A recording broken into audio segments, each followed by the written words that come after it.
നമസ്കാരം, ജന്മഭൂമിയിലേക്ക് സ്വാഗതം. ഇന്ത്യൻ ബോണ്ടുകളിലേക്ക് വിദേശ നിക്ഷേപം എത്തുന്നതോടെ ഇന്ത്യൻ രൂപയുടെ മൂല്യം ഉയരുമെന്നും അതൊരു ഡോളറിന് 82 രൂപ എന്ന നിലയിലേക്ക് ഉയരുമെന്നും അമേരിക്കയുടെ ക്രെഡിറ്റ് റേറ്റിംഗ് ഏജൻസിയായ ഫിച്ച്. പ്രധാനമായും ഇന്ത്യൻ ബോണ്ടുകളിലേക്ക് വിദേശ നിക്ഷേപം എത്താൻ പോകുന്നതാണ് ഇതിന് കാരണം.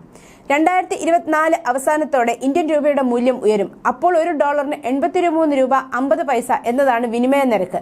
ഇതാണ് ഒരു ഡോളറിന് 82 രൂപയിലേക്ക് ഉയരാൻ പോകുന്നത്. ഹോങ്കോങ്ങിലെ ഫിച്ച് ഡയറക്ടർ ജെർമി സൂക്ക് പറയുന്നു. പക്ഷേ റിസർവ് ബാങ്ക് ഒരുപക്ഷെ പെട്ടെന്ന് ഇന്ത്യൻ രൂപയുടെ മൂല്യം ഒറ്റയടിക്ക് ഉയരുന്നതിനെ തടയിട്ടേക്കും.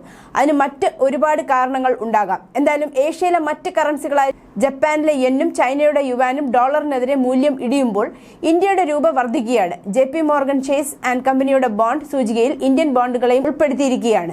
ഇത് മോദി സർക്കാരിന്റെ വലിയൊരു നീക്കമാണ്. ഇന്ത്യൻ രൂപയുടെ മൂല്യം ഉയർത്തുക, അതിന് അന്താരാഷ്ട്ര തലത്തിൽ വിലയുണ്ടാക്കുക എന്ന ലക്ഷ്യത്തോടെ നടത്തിയ പല നീക്കങ്ങളിൽ ഒന്ന് ഇതാണ്. ഇന്ത്യൻ ബോണ്ടുകളിലേക്ക് 3000 കോടി ഡോളർ ഒറ്റയടിക്ക് എത്തിക്കാൻ പോവുകയാണ്. ഇത് വലിയ മാറ്റങ്ങൾ സൃഷ്ടിച്ചേക്കുമെന്ന് കരുതുന്നു.